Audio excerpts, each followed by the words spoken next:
Welcome to Racism, History, and Lies. This is not a show about the European conquest per se. That's a whole topic on its own.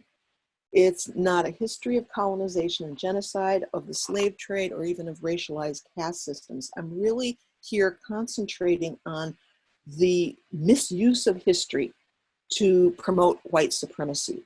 This is about misrepresentations and falsehoods, distortions. And so it's really a portrait of Euro-racist ideologies as a template through which history is strained. There's this way that everything that we are presented with is a distorting lens through that point of view. We're gonna look at all of that in some of these patterns, and I want to begin with even just the way that language is used to frame things. So still now, you will see people talking, and older books do this more, but you will still see people talking about antiquity or the ancient world when they're really talking about the Mediterranean or maybe Southwest Asia, ancient Mesopotamia. And there are all these phrases that predefine what are the classics, what is the canon, who defines that, why is the written record weighted more than the orature of indigenous peoples? What is defined as a great religion? So we have the dominant religions in the world, which are connected to empire, being defined as somehow more important and better. Even world history books often leave out entire swaths of the human experience. So these are all ways of framing. I'm going to be talking about different doctrines that define these Eurocentric histories.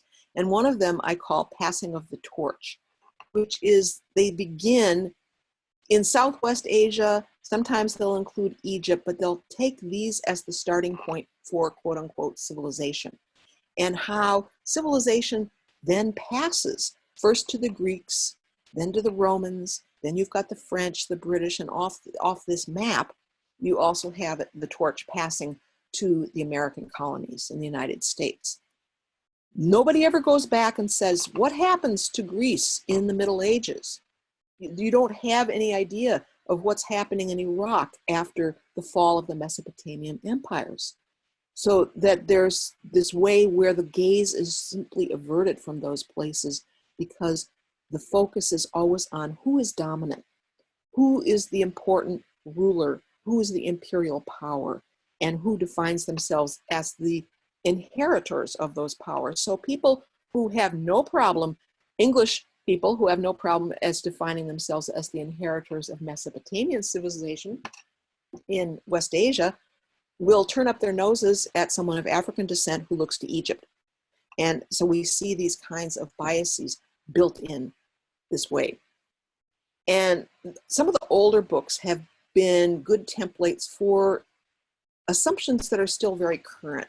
The idea of civilization as a march, there's a very much of a military model of this and of progress. And again, these claims are being staked. And so you see these inventions, particularly certain kinds of technologies, being highlighted. And these are the important civilizations, and there's a timeline going on here that ultimately leads to modern Western civ and leaves out entire continents of people. And you'll even see the use of terms like savagery and barbarism. This particular model, what I call technological calibration, defines entire cultures by what kinds of tools they use. So Stone Age, Bronze Age, Iron Age. And then while we're really getting advanced now, it's the Industrial Age, the Space Age. And that includes a lot of assumptions. You will find texts that say, well, they didn't really even have the wheel. And the idea of what is advanced is also very much keyed to socially ranked systems, to empires, to systems of domination, and against earth-friendly ecological systems of land management and the way that people interact with the earth and what their economies are based on, what kinds of egalitarian or hierarchical systems they have. And so you'll see this word primitive being thrown around. And in modern anthropology and archaeology, this has moved over. They don't use a lot of those buzzwords anymore, but they will instead have very charged phrases like complex societies. When they say that, they're talking about a class-ranked system, about a patriarchal system, about an imperial system, but they make it sound like something good. They're complex, but the others are only simple societies.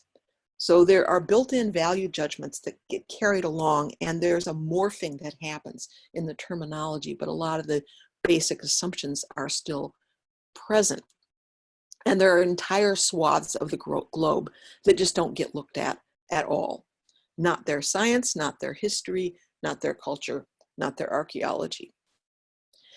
The assumption that hierarchy is advanced is something that is pretty built into all of this. And this is an example from something, this is a book that would have been from the 60s, probably. Men become civilized, so the patriarchal focus is there too. But the idea that a conqueror would somehow be a good thing. And so the conqueror, having committed genocide and enslaved a bunch of captives, was going to make laws to see that people had rules to follow so they would live peacefully together. He doesn't have to be peaceful, but supposedly they will be. And there's a lot of this doublethink in the terminology. And so in the imperial era of the 19th century, you see pacification, when actually this is imperial war being waged on peoples in Australasia, the Americas, the British Empire opening up Nigeria, even talking about ancient Egypt. They will say that the imperial conqueror unified the country. And here's another little key phrase, a protectorate, which is really the doublethink that, you know, the conqueror can in some way protect the people that it is exploiting. And so there's a lot of this out there, and the books are still on the shelves. This, as I'm going to track later, also makes its way into our media and movies and even advertising, that it's very widespread.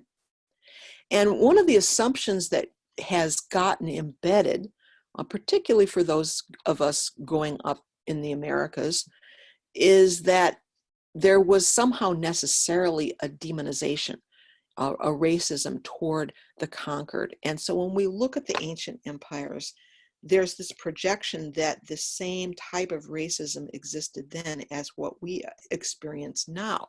And yet when we look at ancient Egyptian portraits of enemy peoples or foreign others, they just look like themselves. They are not distorted into caricatures, as we're going to see being done. You do see prejudices against the other, and the Greek world set a template for this with this concept of barbaroi, what our word barbarian comes from. Everybody but the Greeks were barbarians. It is a dehumanizing term, but it is applied across the board. So for the Greeks, the far north was the Scythians or the Hyperboreans, and the far south was the Ethiopians, and they didn't really make a distinction. They did not try to draw a racialized hierarchy against Africans along the lines of color. They have an othering narrative that goes on. All those peoples far away, they're very weird. Some of them don't have heads. They only have one foot, something that makes them other than human. So you see this archetype. These are medieval manuscripts, but they're illustrating Herodotus's descriptions of Libya and Asia, Central Asia. So some of this kind of stereotyping becomes also very current when the English and the Spanish and the Portuguese and the Dutch begin colonizing in the Americas. And you have these same kinds of archetypes appearing in some of the early engravings of those weird, strange peoples over there. And here we begin to see another form of othering, which is the old world, the more ancient world, being Europe, Asia, and Africa, and then this concept of the New World. And as we're about to see, the dates on American cultures keep getting pushed back and back and back. And then later on, the first world, the communist second world, and then the third world. So that was very current terminology 50 years ago, not being used so much anymore. Other terms, the global south, come into use. But we have these concepts very much prevalent.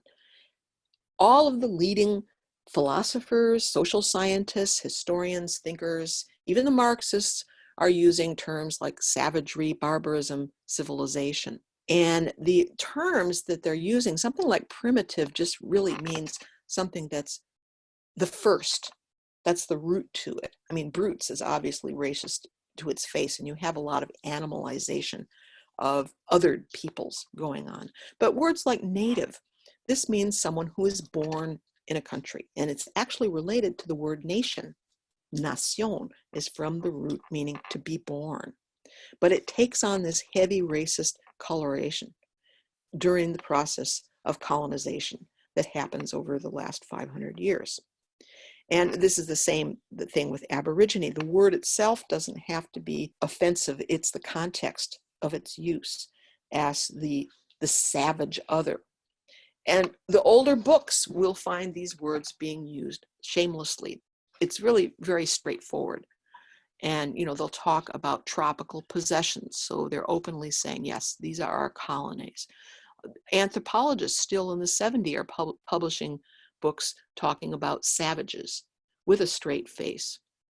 We've got a lot of these terminologies, superstitious natives, a lot of the negative terminology toward Indigenous people that gets tacked on is colored by the process in Europe itself of Christianization and the demonization of anyone who is not a Christian. And so we have heathen, pagan, infidel, kafir. The Muslims are doing the same thing in Africa and Asia is happening in Europe and Europe's colonies. Devil worshippers becomes a really key justification for enslaving and committing genocide in the Americas. And then we'll come back to this yellow hordes a little bit later on. So the Crusades are one breaking point where really the unbeliever is the target. It is the church imprimatur is put on to invasion, conquest, genocide, actually slaughters, the hip deep in blood crusaders marching through Jerusalem. And they are supposedly there to save the Christians, but they're actually slaughtering Palestinian Christians along with the Muslims and the Jews. Anyway, a lot of these terms are very charged, and a witch doctor, voodoo, we'll see a little bit more about this, and the term cannibal that becomes a justification for genocide. So all of these ideologies are carried with them in the process of colonizing the Americas. And we can see this very early on. This is not very long into the Spanish conquest of Mexico, but you have the conquistador standing on severed heads. Headhunting is a thing in these European conquests. And it continues to be on the part of the anthropologists, although they would never call it that. But you've got this archetype of the savage man, the wild woman, all covered in fur or leaves, something to indicate their otherness. We have anthropological, ethnographic, traveler publications depicting Aboriginal people. In this case, we're looking at North Asians in Siberia as somehow being part of an ignorant, superstitious culture that doesn't really know the true faith and is, from the more scientific end, they don't really have any understanding of science the way we do. They don't have any knowledge base. It's all false belief and trickery. And so you'll often see the shamans being referred to as jugglers and other terms, magicians, reference to them tricking people. And here's another term, a fetish, that comes through. This is the origin of this term is from Portuguese word for sorcery.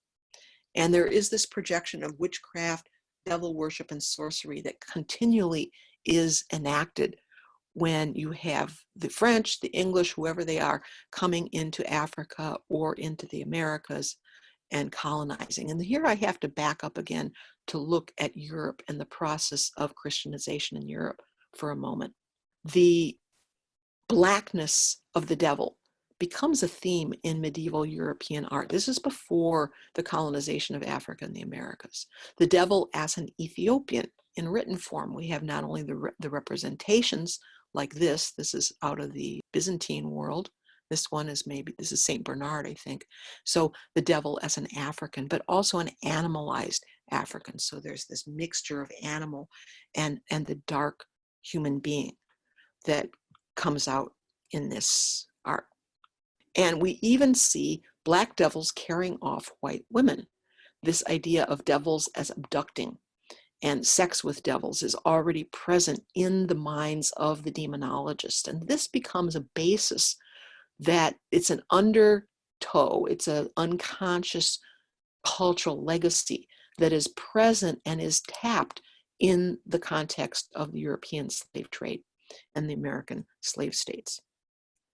And so we see that the imagery here, this is Saint Rose of Lima being tempted by the devil and resisting, and it's all sexualized. So these are unconscious legacies that are being carried along, and they prove very useful in the construction of the racialized persecutions of African American men in the slave states.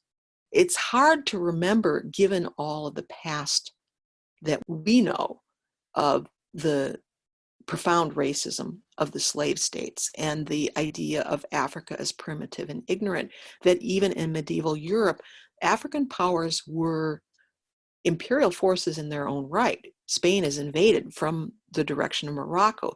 You have this picture of the search for Prester John, and you've got this king of Mali shown with the gold. I mean, they were aware that there were these West African empires. They weren't yet thinking about them in terms of racial inferiority, although they would have been seen in religious terms as in negative ways as Muslim states. Completely off the map of all of this, literally, are the ancient African civilizations. And I just want to throw this in here as an indicator of what's missing. And so you have the ruins of Great Zimbabwe, of Lolo, of Mapungubwe, and Inyanga. This is a place where they had terraced the hillsides, and you'll see these terraces going all the way up the eastern coast of Africa, farming societies.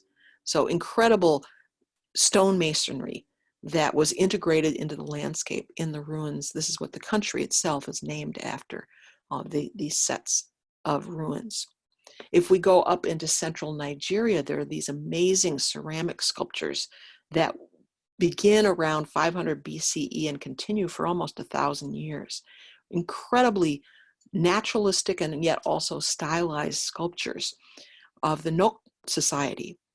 And when these were discovered, you had white scholars who, with a straight face, were proposing that these must have been made by Greeks or by Phoenicians. They could not really grasp with their limited minds that Africans had created these great works of art. And so you have this prejudice constantly looking somewhere else. And this happens to North America too. Oh, the Welsh must have come. The Phoenicians came. There were ancient Phoenicians in North Dakota or Brazil or different places. And there's an assumption, and this is another of our racist doctrines, if it was great, it must have been white. And then conversely, if it was white, it must have been great. And if you look at the way we've been taught history, the men called great are conquerors. Alexander the Great, Charlemagne, Albert the Great. You have military leaders. This is the military domination as the criterion for greatness. And this is an unconscious assumption. If the greatness of a non-white society is undeniable, then there's this impulse, which is very transparent looking back on it now, but not to them at the time, this impulse to negate and to deprecate those societies. So the Indus civilization is called static and sterile. You have the same kinds of ideas applied to ancient Egyptians, the idea that they had canons according to which the sculpture was made. That was somehow moribund. It was stifled creativity. There were too many rules.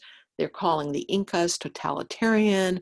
And calling the Chinese isolated is really strange, especially because they had massive relations with Central Asia, North Asia, with the Pacific Islands and Indonesia. So it isn't even true, a lot of the claims that are being made. But what happens is you have this claiming of ancient styles for the Greeks, which did not originate with the Greeks. So here, Saqqara, this is one of the oldest pyramids, and there's a temple nearby here. And what we were taught in grade school to call Doric columns are here shown, these fluted columns in a temple outside of the pyramid at Saqqara. The fluted column, the Doric column, existed in Egypt over 2,000 years before it's ever dreamed of in the Greek world. We're taught about the Doric column, and the same with the Ionic column, which really originates in Western Asia, in Anatolia, in the Canaanite world, the volute columns. And there are other aspects of this I'm going to be getting into in my forthcoming book, which are African influences on Europe itself. And archaeologically, we can track this with ceramics from the late geometric period in Greece that show the presence of Africans, of cultural influence, stylistic influence from Libyan art in Greece itself. So there, even the history that we were taught was the great template of civilization has been misrepresented to us. And there's been this tendency to claim ancient Egypt, whose antiquity is undeniable, one of the first peoples to invent writing, the architecture, the engineering, so many massive accomplishments in philosophy and mathematics, but to claim them as not being somehow part of Africa. And so that necessitated the Afrocentric movement in the 20th century to say, wait a minute, you know, this is Africa and these are African people. One of the ways that this got denied was a misunderstanding of the gendered convention of representation in Egyptian art, which was that males were shown dark red brown and females were shown as kind of a golden color. This is seen especially in the Old Kingdom period, but it continues through Egyptian history. So it's not color as race, it's color as these are the females and these are the males. And you see this extensively in Egyptian art. It then is adopted by the ancient Cretans and throughout the Aegean region, so that the females are white, the males are brown, and we see the same thing being adopted in the black figure painting of Greek ceramics. There again, males as dark and females as white, and they would actually go in and paint the females white to show them. And this is something that also gets picked up in the Etruscan world. This is not a racialized representation. It's a gender marker, and it is actually evidence of African influence on European civilizations. But the thing that I like the most about Martin Bernal's Black Athena is the way he shows the history of European attempts to turn Egypt around to somehow appropriate it for European legacy. This is an old Bible, and this is Joseph and his brothers, but you see these brunette Egyptians there in the background. The idea that even that a Palestinian Jew would look like a football coach from Milwaukee. This is the mentality, and this is something that you can still see present. Here's another example this is a Egyptologist, but seeing the self, the white European male self as the counterpart and the inheritor of ancient Egyptian technology and knowledge. This whitening of the Egyptians is something that continues along. This is National Geographic in the 70s, and Akhenaten, who was a pharaoh who specifically insisted on a naturalistic rendering of African features in representations of him and his family, and you can see this very clearly. This is one of his daughters, but here's how they're being presented by National Geographic. Again, the brunette white people, and this extends into media, so that advertisers are making the ancient Egyptian woman white. She's got brown hair, not black hair, and she's seen somehow as the counterpart to a modern white woman. All of this goes completely missing, and this is another aspect of the history, which is not only the Egyptians, but also the Sudanese, and the fact that the Nile Valley remained a unitary field archaeologically in many ways over millennia of time. And so we have the Kandakis of the ancient Napatan and Meroitic civilizations. And these are whole legacies that have only begun to come forward. All of this was looted, by the way. There was an Italian man that went through there and destroyed one of the pyramids and was one of the few that had not already been looted, these surviving images of the Kandakis. So what I call the African gap doctrine is somehow walling off ancient Egypt as part of the Middle East. So it has no African identity. The archaeological connections of the Khartoum Neolithic with the Sahara are not really looked at. There's no idea of further southern relations deep into Africa, along up the Nile, much less any kind of idea of what was happening in Nigeria, what was happening in Zimbabwe. These are just off the picture. And so you get this idea that Africa was somehow a big blank spot until the Europeans arrived, and then suddenly history begins. And this is what I found when I was library prospecting, and I'd go into Tanzania or different place, that section of the library, and there wasn't any history. There was only colonial records of rulership, and to some degree also catalogs of what resources were there to be extracted. And that is the nature of the knowledge base as it is organized in the university system. You have to go to anthropology and to ethnography to find the oral histories of the peoples of those places, their own histories. They're not under history for the most part, in the way that the card catalog is set up. So here's Toni Morrison explaining to us how people had to over and over again prove we're not inferior. We have a history. We have great achievements in our past. And so the whole push to say, yes, there were African empires, yes, there were African kings, and you dredge that up. And then there's always something more. And she says that there will always be one more thing. So there's this distraction, because the actual history, of course, is even broader than just the history of Africa. If we look back at Çatalhöyük, which is now Turkey, we see African appearing people in the mural art. There's a lot of African presence in the art of Europe, not only in the Greeks, which I alluded to, but also you have the Iberians showing African warriors in their ceramic paintings. We see African people in the murals of Thera, the island of Santorini, north of Crete, in the Aegean. And this is a regatta, part of a big boating ceremony of the Therans. And we also see people with African appearance showing up in ancient Sumeria. So there's a much broader swath of Black history, even than that which, strictly speaking, happens within Africa and its diaspora. It's Western diaspora. Here is the Eastern diaspora, and it is dating back somewhere in the neighborhood of 60,000, 50,000 years BCE, when people are migrating overland into southern India. And these maps are showing areas where they have found evidence of small-statured Black people. And you'll see them referred to as negritos, which means little Black people. But they show up in southern Cambodia. They show up a lot in the Malay Peninsula, parts of Sumatra, a lot of the interiors of the islands of Indonesia. This is a history that's the genome studies are going to really reveal to us more. But these are entire ethnic strata of people. And now there's a new series of studies that are showing what they call ancient South Asians that have been proven to be genetically linked to the founders of the Indus civilization. And so there again, you have these ancient Black South Asians, the history of people who were pushed down into the lowest levels of the racialized caste system in India, or who are still Aboriginal people. Their ancestors are connected with these ancient great civilizations.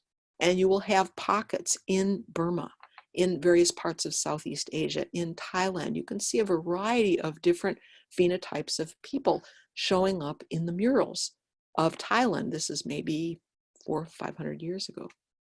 This woman here dressed in an elegant gold embroidered sash. Traces of this seem to also exist in the representations of Buddhas in the Theravada world of Southeast Asia. And so you've got the spiral curled hair of the Buddhas. I'm not really sure why this is, but there they are. You can't miss it. And there are these ancient peoples that existed there before the later ethnicities that come in. And so the Orang Asli, the people of the forest, that's the word, the phrase is called in Malay, are really, really heavily challenged now. as all Aboriginal peoples are. The term Batak gets used a lot. It just means Highlander. But you have these upland peoples in the interior of the islands of Palawan in the Philippines, of Flores Islands in eastern Indonesia. There are these ancient layers of the oldest migrants into the islands when there were still land bridges. And then further out, heading out into the Pacific, the great mariners and navigators that settled Fiji and Samoa, and later on Tahiti and Hawaii, and even way, way, way, way out there, Eastern Island. And now we're getting genomic evidence that in fact there were interchanges between people in South America and people in Easter Island, and various other connections. The sweet potato originates in South America, but somehow it winds up being raised in the Southern Pacific. So the bulk of what I was taught in school is imperial narrative, and we're all familiar with the glorification of Columbus in countless paintings like this, and you'll see people bowing as if recognizing the superiority of the Europeans. But let's just back off of that for a second, because we need first to look at some of the maps. And this is a map I did for this show in the 80s. The date here for Monteverde, we're going to see in a minute, has been pushed back by over 5,000 years. But there was a problem, because the doctrine was that the people had all come over the Bering Strait and they had passed down through a gap in the Laurentide ice sheet. And this is how Americas were settled. The problem was, this is a distance that's greater between Alaska and the mainland US is greater than the distance from Canada to Mexico. And there was nothing growing in here. This was a really frigid territory.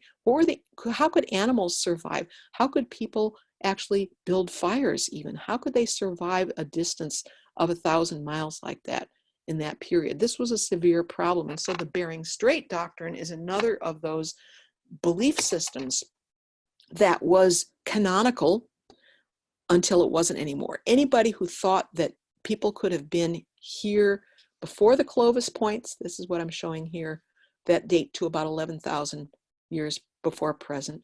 And yet there were all these sites that were popping up that had much, much older dates. And so, there are people here before Clovis. Here's some more recent dates. And this is the find that just happened this year at Chiquihuite Cave in Mexico. And look at the date there. That's 26,500 years before present. And Monteverde, dates pushed forward.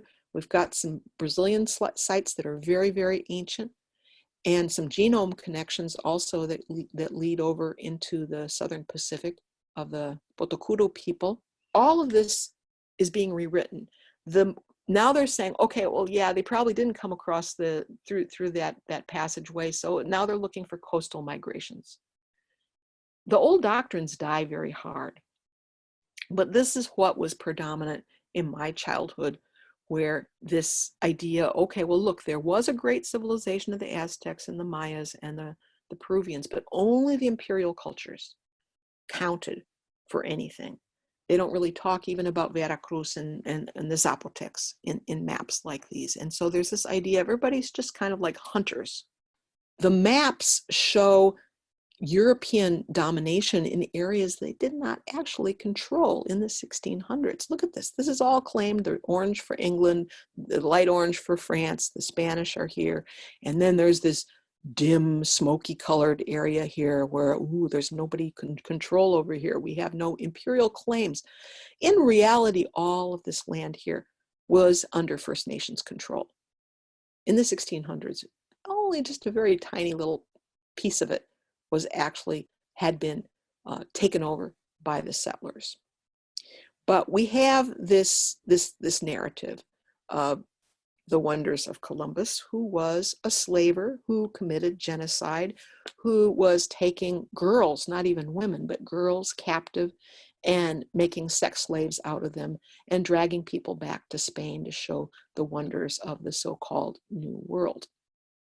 Now, I have to back up again for a minute, because even before this so-called discovery of the Americas, a papal bull had given authority between Portugal and Spain, who were at that time the great seafaring powers, to colonize non-Christians in their voyages and reduce people to perpetual slavery. And the whole justification for this is that they are either Muslims or pagans.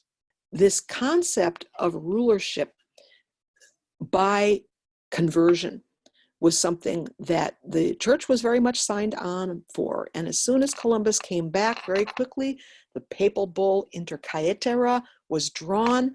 And on this side, everything would be given over to Portuguese colonization. So that meant Africa, it meant South Asia and the Indies. And everything on this side would go to the Spanish. And so that meant most of the Americas, except for parts of Brazil. This is a model for domination.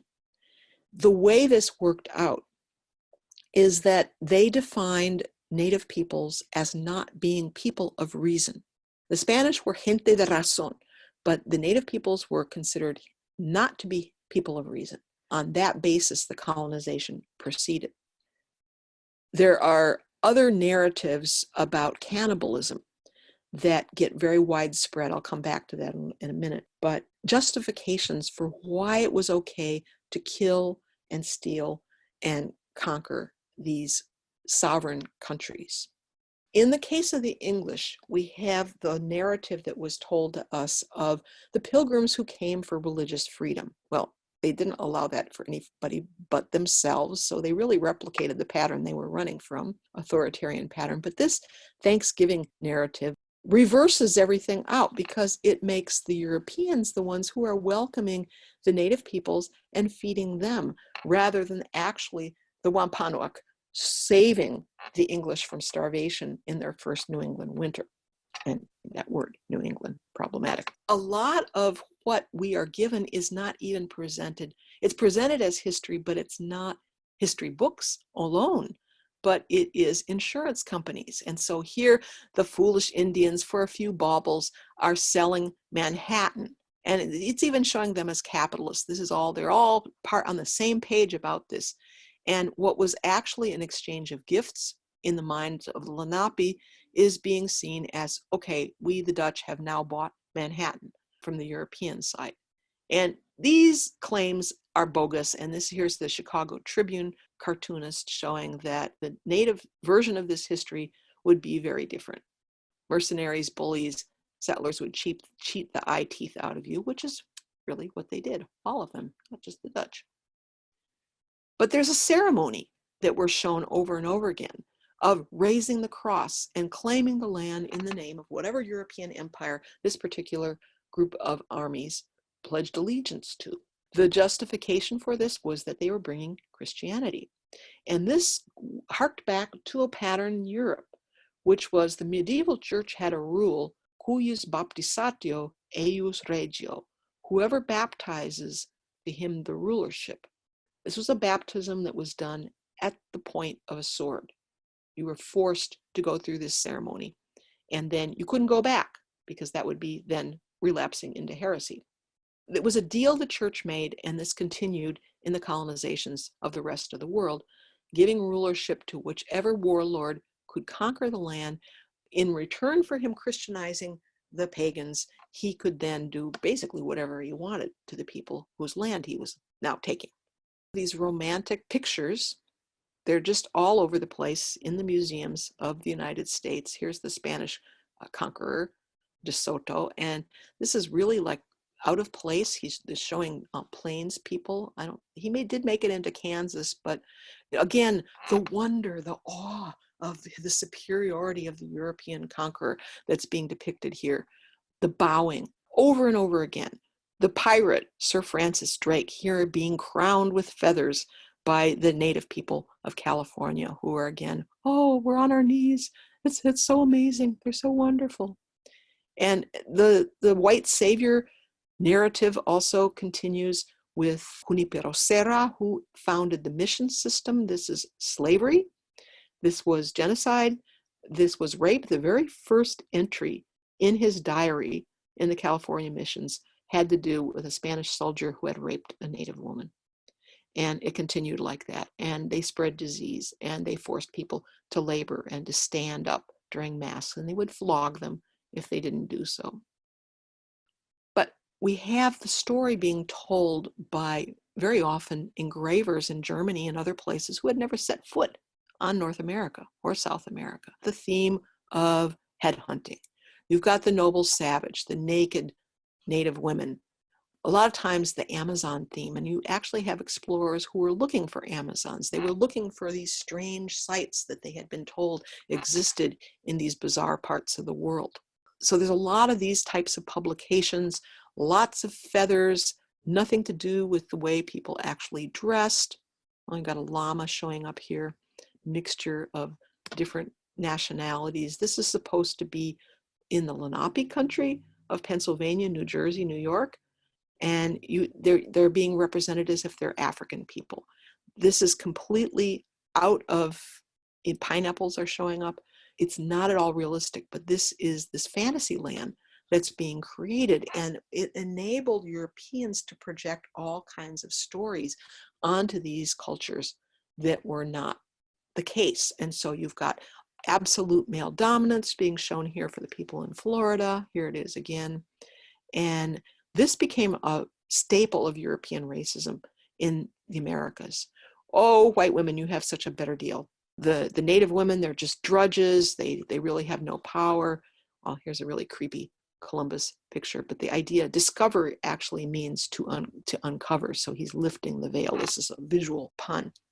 This does underwrite the actual rape of native women that is happening in this history, not something that's really told to us. The noble savage symbolism. So you have phases of these racist stories and symbolisms. And this one didn't really have a very good grasp on physics in the way that her weight could be supported by that branch, or even what's going to happen when her legs come even with the ground. But swinging from the treetops here, a lot of this, and the nakedness being part of it. This is what we're missing, is the idea of these are countries.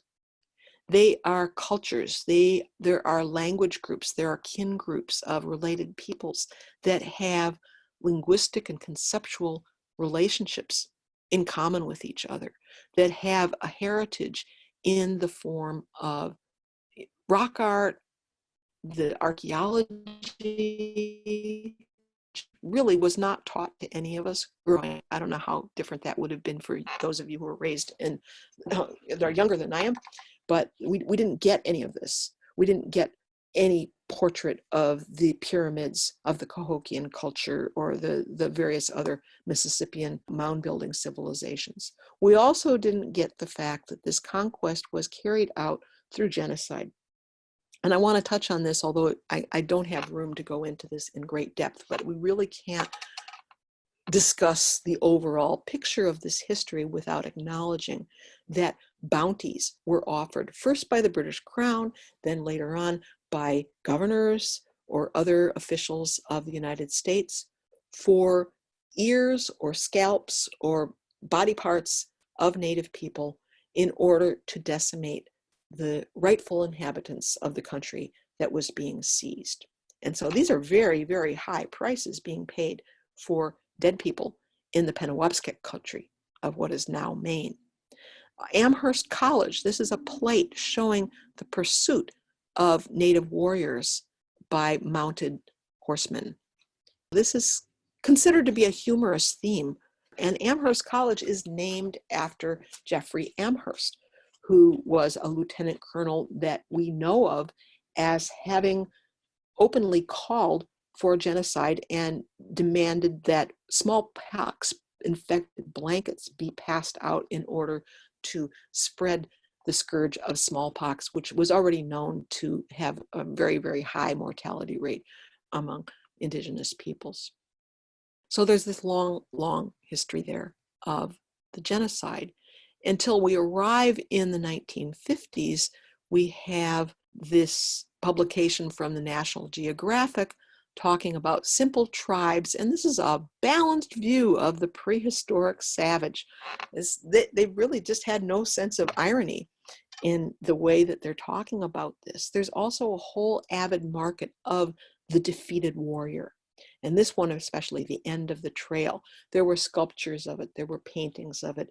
It was being sold like this in ads in newspapers and magazines because settler families loved this image of the defeat of the native people, the rightful inhabitants of the lands that we are on.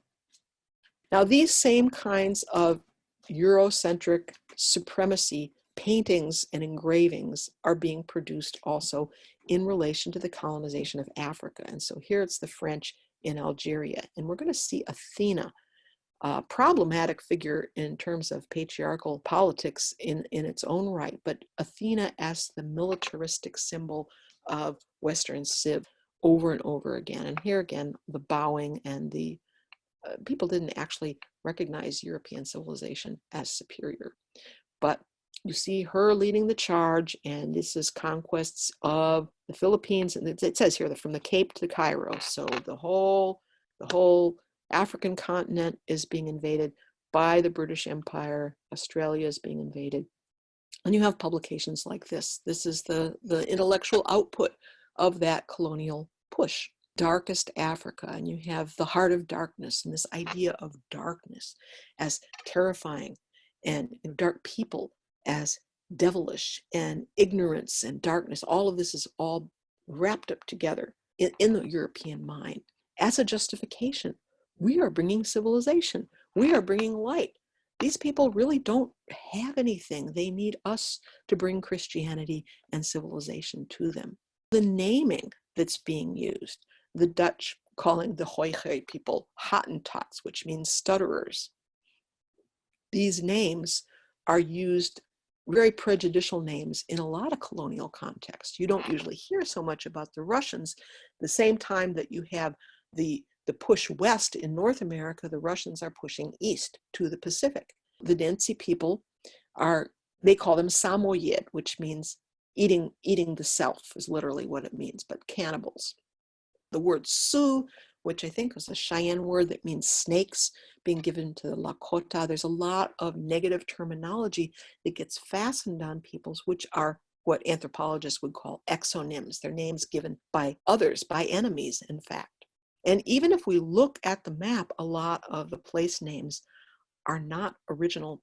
I mean, we don't really have a name for the Americas that's not Eurocentric, except that now Abya has been proposed, Kuna name coming out of Panama, as an indigenous name for the Americas. But Australia just simply means the continent of the South. New Caledonia, New Scotland, New Britain, New Ireland, these are all colonial names. And some of those have been overturned, as we saw happen with Rhodesia. There's also a distortion that happens with the meanings of words in the African languages in this case, so that Mama Jambo meant a ritual staff with the image of a female ancestor. It's actually a matrilineal culture trait. And that turned on the lips of Europeans into mumbo jumbo, which means just a bunch of superstitious nonsense. That's out of the Mandinka language. And then I talked before about fetish. So sorcery in Portuguese, feitiçar, is the basis for this fetish term, which is then turning around and not only using it for the Minkisi in Congo cultures in Africa, other African societies, but is also being applied by anthropologists to some of the sacred objects of the Pueblo peoples in Zuni and other pueblos. So this is all very much a colonial worldview. Oh, those wrathful, evil, ignorant savages. And this is the colonial viewpoint, in which Australia was ruled to be terra nullius, no one's land. And you'll see repeated over and over again in these colonial accounts. Oh, no, nobody had this land. It was unoccupied. Nobody was there. There was nothing there. They didn't really do anything with the land. So, of course, it needed us to come and cultivate it. We saved this land. We made it into something. And this goes along with ideas, and this really offensive image, the white man's burden. And so here you have the shared colonial legacy of John Bull in Britain and Uncle Sam in the United States. John Bull taking over Asia and the United States, here the Caribbean islands. They kind of lumped together the peoples of the old Spanish Empire from the Philippines to the Caribbean as all being some undifferentiated dark people being shown in that way. Here's the reality, though, is that the actual wealth and labor was coming out from those colonized regions into the centers of empire. And they were literally carrying the white men on their backs in the colonization. You know, all those safari engravings that you can find. This is from Puck, which was a New York publication. And Uncle Sam is telling the Filipinos, you can take your choice. I have plenty of both. Supposedly there's a choice of this model of civilization represented by whiteness, by white people. And this includes the educational system with the stick. And here again, Philippines, Hawaii, Puerto Rico, and Cuba all being shown as recalcitrant dark others who are refusing the education, what Uncle Sam knows what's good for them. So this training, oh, there's one last piece back here in the background, the Indigenous American shown holding the book upside down. This is really the mentality. And you do have Europeans carving up the world in the 1800s. There are various conferences that are held over this one, in this case over China. I think it's 1895, there's a conference in Berlin where the European powers carve up what will become of Africa. And the racism towards China, which itself was a very ancient civilization, and you better clean up your act or we are going to get on your case. The Boxer Rebellion, this was actually a revolutionary movement inside of China, but this authoritarian model of European greatness that is shown in countless maps, books, plays, novels, what passed for history, and then also what's passing for science and for genetics. The ceremony of the raising of the flag somehow then becomes a legitimization of the seizure of land on every continent over time. And this is a song sheet calling Australia the white man's land. And like the United States, they set limits on immigration from people of color into Australia. And of course, internally, they are colonizing and stealing away children. You have the stolen generations as part of this pattern of seizure that goes on right into the 70s in the case of Australia. And this is Canadian. So white women are meant to understand that they belong to this superior civilization. And a lot of women bought this. You know, this is advertising, so this is meant to appeal to them. Women of the empire in wartime. Sign on for the wars, sign on for the imperial wars. Another way this was passed on was through Orientalism. And you get a lot of art starting in the 1700s, but really mostly in the 1800s, of harems and women lounging around in naked availability for whenever the Lord and Master should come along. And you have a racialized divide also of the enslaved Black women. And these white women, in some cases, in some of the Ottoman harems, were slaves as well. But there is this racialized hierarchy that's going on here. But the idea of women as sexual chattel. And really the subscript of this is women in Europe and in America, you have it really good because you are not a sex slave the way these women are. So there's that convergence of racism and sexism there. And this was a cartoon that was designed by the Kaiser of Germany, the Prussians. The Greco-Roman model, as always, this symbolizes European superiority, and you've got all these Athena-like ladies representing the various countries, and they're looking off in the distance at this Buddha and the yellow peril in the form of Buddhism, apparently being a threat. So this terminology is really at play, and the time when these books are being published and these cartoons, there are actual lynchings, executions of Chinese people, Chinese laborers being driven out of Seattle and Portland and various labor camps that they had come to build railroads in and gold mine in. I want to look at scientific racism because it is part of what gets channeled into the idea of what is history, what shapes history. And you have this anthropometric obsession of the scientists in the 1800s. This, I would say, would date to about the 1920s. If you go through a library and you look at books from that time period, the racism, you could cut it with a knife. It's extreme and it's pervasive in all of the publications of that period. And you see articles with titles like Race Suicide, and it's like, if we don't get control of these dark others, then it's all going to be really dire. But you have this mania for classification in a very racialized way. Here's the European, of course, at the center. And interestingly enough, the Ottoman Turk is included in this particular scheme. They are not all the same, these classifications, but except for the fact that the white man is always at the top, no matter what. And they come up with these very offensive trees we have both the morphological tree and the aesthetic tree.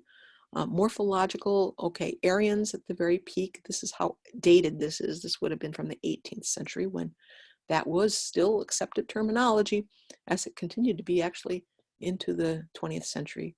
But the arbitrariness of this and this very, very strong racialized hierarchy that we can all see here, the offensiveness of this is palpable. And this was believed. It was considered scientific even. And so what they would do is they would invent terms in Greek, really ugly names. Prognathism meant that the lower part of the jaw came forward. Platyrrhine means flat-nosed. Steatopygus means fat buttocks. Sub-Egyptian, sub-Saharan, all these sub-terms come into play as objective scientific terminology. And so you'll see a lot of these with the Greek ideal always at the top, and then an implication that somehow African people are midway between the apes and the great white man. There's a lot of this. Simultaneously, they're taking the ancient African civilization of Egypt and trying to claim that for themselves. And so this, again, from about the 20s, attempt to show that Europeans are closest to the ancient Egyptians through their skull measuring methodology. And sometimes the Irish get wrapped into this. There's a lot of variation. And so the Anglo-Teutonic as clearly the superior type, and then you've got the Iberian Irish that are somehow ape-like. And a lot of cartoons in the 1800s show the Irish in this way. And this is why it became necessary to write that book, How the Irish Became White, because there was a variation. Nell Irwin Painter goes into this in her book, The History of White People, that even among Europeans, this is a mania that has no endpoint. There's this constant differentiation, so that even Alpine types are being considered inferior to the Anglo-Saxon type in some of the maps of this period. And we have ethnographic photographers going around and taking mugshots of people in order to create racialized typologies. And so the Veddan female, the Arapaho male, the people as specimens, these oid terms, this is the Greek again, Mongoloid, Negroid, Australoid, and they're measuring skulls, they're measuring jaws. They're taking photographs of people in clearly disrespectful ways, lining them up, ordering them around, and treating them as specimens, and it shows. And the pain on the face of the subjects of these photos is palpable. This is what passes for science. It is the framework through which all of human society is being strained. And here again, the anti-Irish attitudes. So we've got the middle-class lady, Florence Nightingale, very admirable, and the tough fishwife, Bridget McBruiser, that's not a real name, being contrasted. So there's like a very strong ethnic and class element to this. And so we go through this colonial gaze, and there are postcards that are being sold. This is in Russia, and these are Siberian peoples. We see them happening in North Africa. Here is, they actually hear the savages, Formosa. So these are people in Taiwan, Aboriginal people. Colonial gaze in North America, and the offensive terminology, no name, no identifying place or people, just, it doesn't even matter that she's angry. for this picture. She's taken as a curiosity. And so you see Native people pushing back against this in the art of the late 20th century, staging these kinds of studio portraits that were set up and people being ordered around into positions in order to be packaged by the photographers. There are all these nostalgic, faraway narratives of the vanishing peoples. They who lived like the mammoth and the mastodon, the kangaroo and the emu. They are daily perishing before the civilizing and artistic tribes, who they themselves are indomitable. So westward ho, they're going off the cliff. The natural order of things is the march of civilization is continuing, and it is seen as rightful that manifest destiny will displace the original holders of these lands. And this is Canadian, what it must come to. The Blackfeet are being pushed off the cliff into the Pacific Ocean. So this is just, it's just how things are. You have to accept it. And then finally, you have the remnants of these once proud peoples being taken as circus exhibits.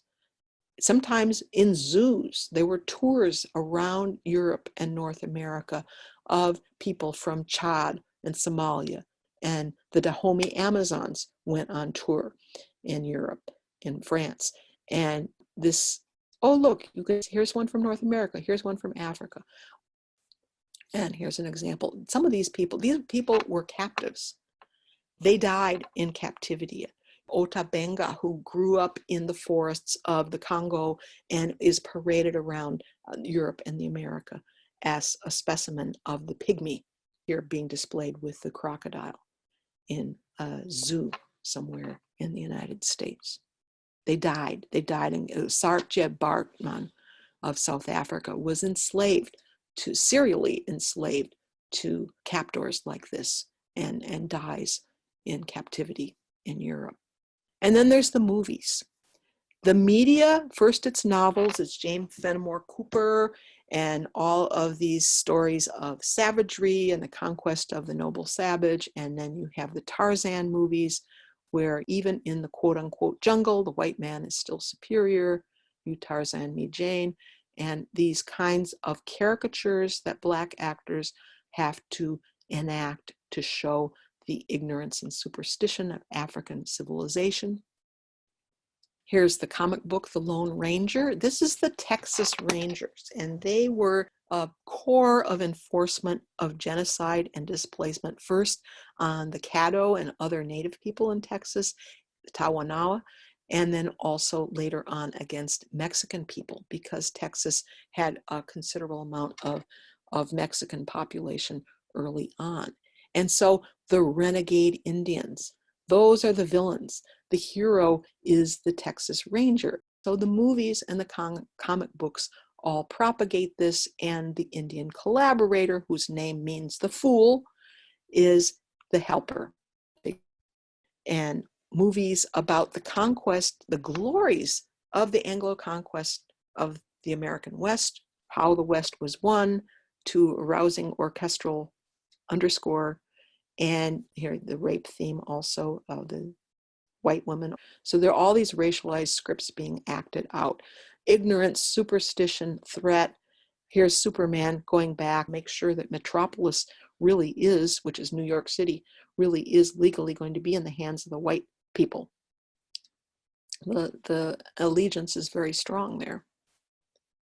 Cartoons and the extreme racism of Disney in the early period of animation, and these images of Africa, images of Native people, all being passed on. And these continue in less, I mean, this is still blatant. It's just, it's not as caricatured as that period, but it's still there. So we have the good guy here as an Englishman, who he's the wise scientist, and the evil persecuting bishop, Cyril, is played by a Palestinian actor. So you still have a racialized script happening in this biopic about Hypatia.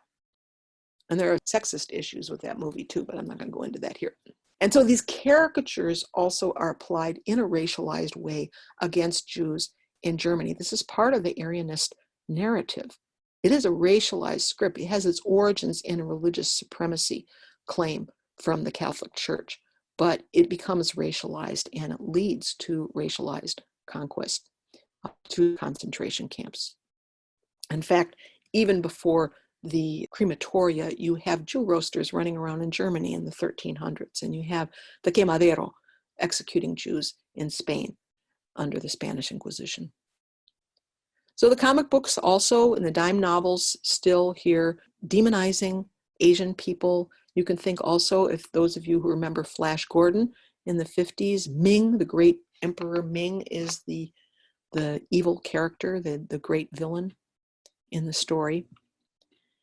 And then we also have the pseudo-historical narrative of statuary. And this is something that's come up a lot in the context of Black Lives Matter. Champollion was a good guy. He was really an internationalist. He learned all these different languages. He was the person who deciphered the Rosetta Stone.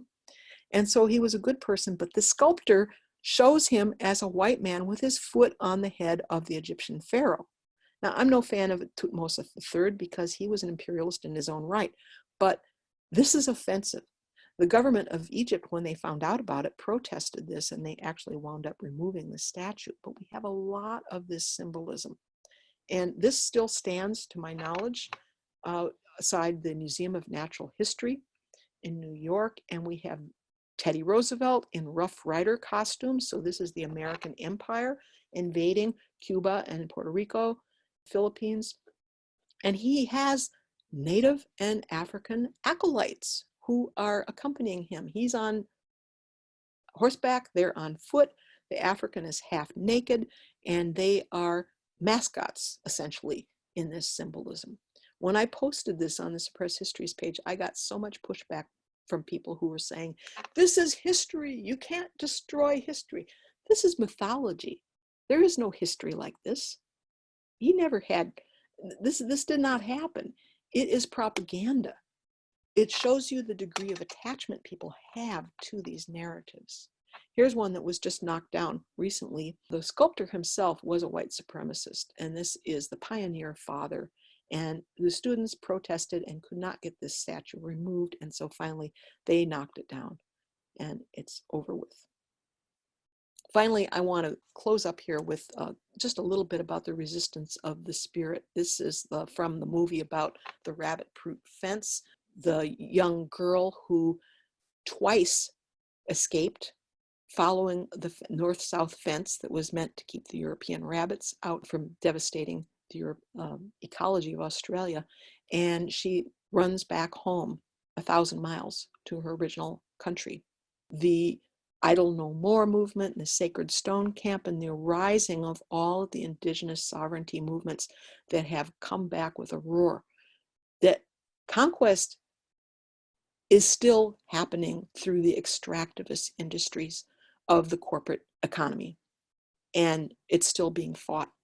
The war hasn't ever been completed. I want to just show a few examples here, though, to close, of what we're missing, because we're shown all of these Eurocentric views and we don't get a good look at what cultures actually had, what they were like, their carving, their weaving, their navigation. In Haida Gwaii, we aren't shown whole swaths of African history, and Libya is one of the areas that is the hardest to find, hardest to track down, a history that goes back many, many thousands of years through the rock art. We can look at the Maya and the great mathematics and astronomy and calendar, the engineering projects, the writing system, so many great achievements of the Maya culture in Central America and related civilizations. India, usually left off the map. It's really just not, we have a very dim idea of what Indian history actually looks like. The archaeology, and that goes also for the Mississippian civilizations, the mound temple builders, the carvers of red flintstone, the ancient female figurines in a period between 500 BCE right up to the European conquest, the sciences that they had, the architecture, and the waterworks of the Khmer and other peoples of Southeast Asia, the incredible sculptural traditions of Southeast Asia, hardly ever talked about in world history courses, much less the Pacific civilizations, this one in Aotearoa, the Maori people, and the great gathering halls, the weaving of the Maori women, the carving of Maori artists. And we could go on like this, even with cultures that are relatively more recognized, like Japan, like China. There are whole swaths of that history we don't know. Europe itself, if we look into the Neolithic, there are entire civilizations that are never talked about because they're so obsessed with the Greeks and the Romans and their empires. What about ancient Colombia and the Sinu civilization, a matrilineal society that had female chieftains as well as males, and the incredible gold working that they accomplished, and ceramic. And so we could go on like this. In the Indonesian islands, the Maluku Islands, nobody even hardly knows where they are, but very important civilizations, a whole mixture of cultural streams going on between the Philippines and the Javanese and India and China and the Australasians, because these islands are directly due north from Australia, and they had dealings also with Papua New Guinea. So even parts of the world like the quote unquote Middle East that we should know about because they were given some attention, nothing about Arabia, the ancient Arabian rock art, the sculptures, the queens of the Nabateans, the priestesses. The same with China and the ancient Wu shamans. There is just not a full accounting of the entire spectrum of human experience, which is so much richer. The Etruscans, really not on the screen. You know, they'll talk more about the Greeks, more of the Romans. The dominators are the focus. So we have a lot of recovery work to do. And of course, the female dimension of all of this is buried the deepest of all. So that's what we're doing here with the Suppressed Histories Archives. And you are invited always to visit the website there and the Suppressed Histories page on Facebook. The New York Museum of Natural History announced they're going to remove that Teddy Roosevelt statue. Yeah, they really pretty much have to. Max? Yeah. Hi, Tish. Hi, baby. How you doing? I'm okay. I just want to say, you know I love you. I love you, Mubby. Baby, this is so spectacular. Have you considered doing a presentation on the TED Talk Global? Well, they need to invite me. I They mean, need to invite you? Well, as I understand it, you have to pay to get in. No, I have the form. I have the form that you fill out to apply because I'm about to apply. It's time for TED Talk to stop being some nitsy bullshit on the side. Yeah. And seriously address stuff, and we have to do it. Okay, I take that on board.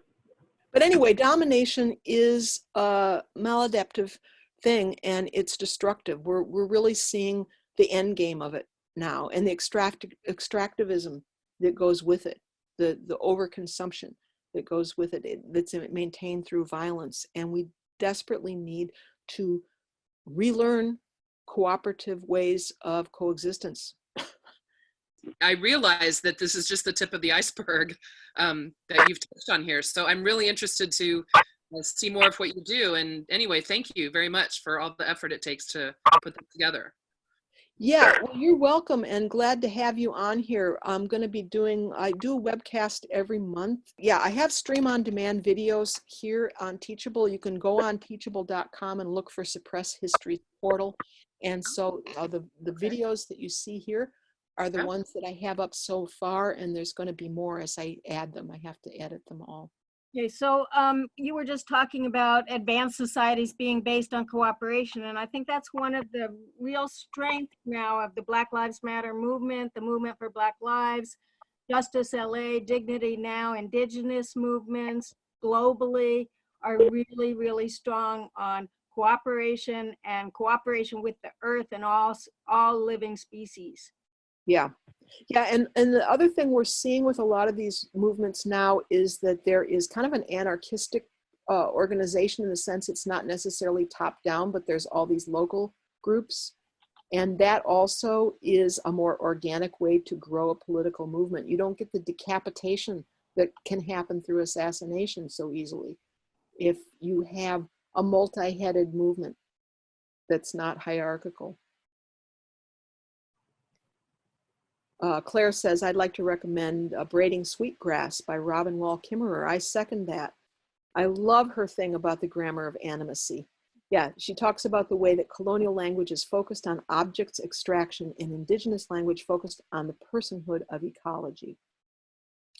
Exactly. I really recommend that book. It's great. And I love the way that, you know, animism, all those terms that I was critiquing, animism is one of those terms which it really bothered me because I didn't really feel like I could use it anymore because it was so objectifying.